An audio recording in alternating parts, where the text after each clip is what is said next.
Welcome back to West Texas View.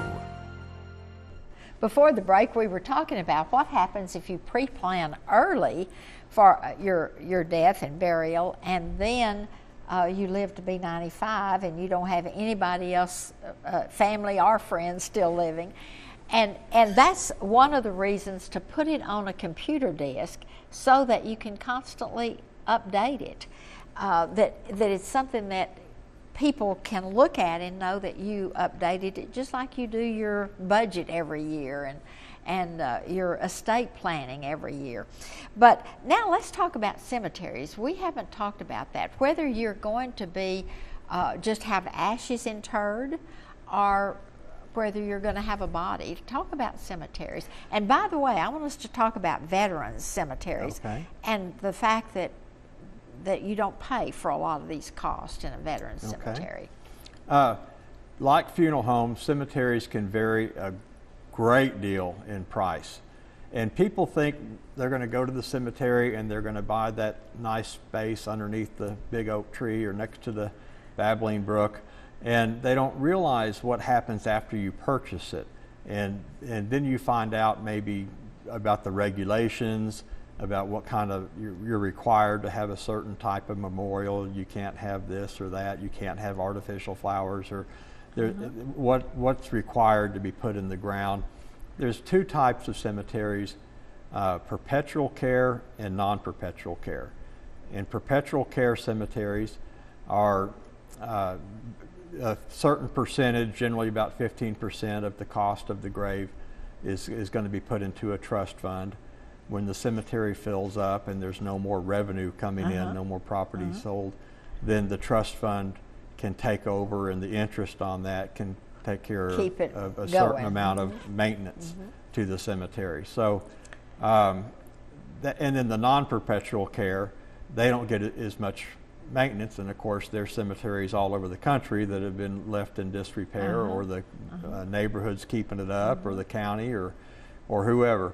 So that's important to know, and to know all the things that you can do. Sometimes you have to buy 3 spaces, 3 graves, just to have an upright monument that stands up tall, because they want to use 3 graves to put it on. So you're only using 2, but you have to buy 3.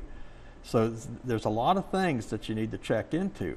Does it require a vault or a grave liner?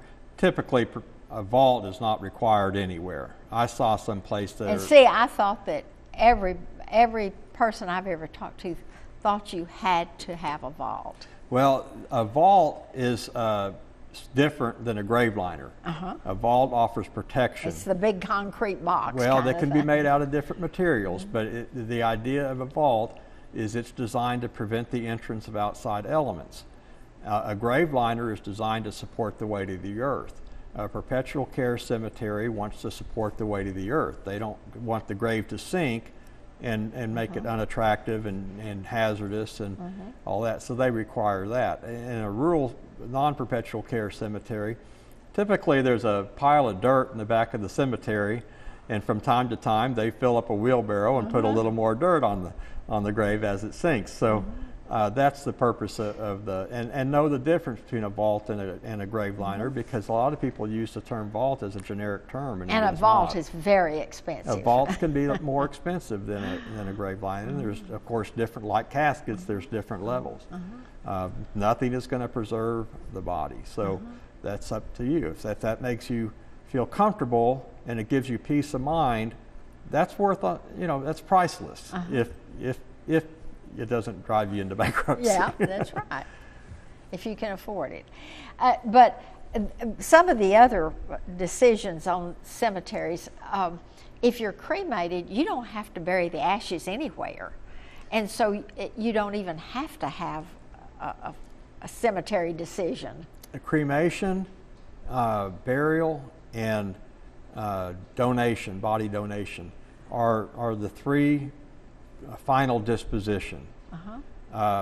So cremation is a final disposition. What you do with it after that is your business to a point. There are actually laws about scattering remains in in public places, but I guarantee you there are golf courses all over this country with a lot of people laying around them.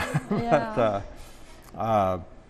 So yes, cemeteries these days typically have areas for ground burial for urns, and then they also have columbariums, which are upright. And a lot of churches now are churches having are putting them columbariums in their churchyards. And a niche is a square in a columbarium for an urn, and a columbarium is equivalent to what a mausoleum is for a casket. A columbarium is for an urn. And that's another thing is mausoleums. At our church, they call them a wall of ashes, wall of ashes.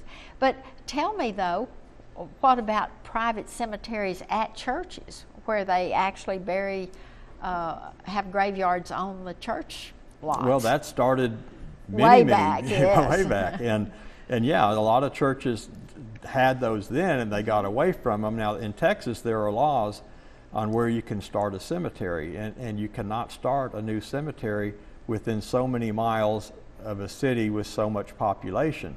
So that's kind of not allowing competition for some of the existing cemeteries. Right. And I don't really understand what the reasoning is for that.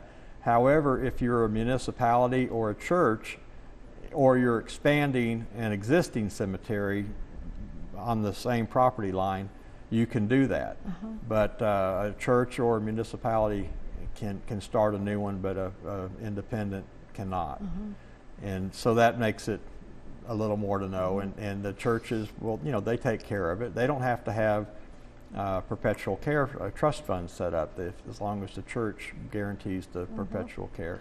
One of the things that I just have wanted people to understand is that if you've got a veteran in the family, make sure they understand about veteran cemeteries, because it is such a dignified and beautiful place to be buried if you're going to bury the body or the ashes. Veteran cemeteries are so well maintained. Oh, I know. And they're just beautiful. And it's free to the veteran, That's right. his spouse or his or her spouse, and a minor child. An adult child, if there's a disability, can be buried there as well. So you can have up to 3 people in a veteran cemetery. They'll include the opening and closing of the grave. They'll include the monument, memorial, and so you can save a lot of money. It's a wonderful. This has been so informative to me, and I certainly encourage you to get a copy of the book, because this and the disc are going to be invaluable to you and your family. Join us next Sunday for another program. Thanks for joining us today. Thanks for joining us for News West 9's West Texas View with Johnny Lou Avery. This has been a public affairs presentation of KWAB-TV and KWES-TV.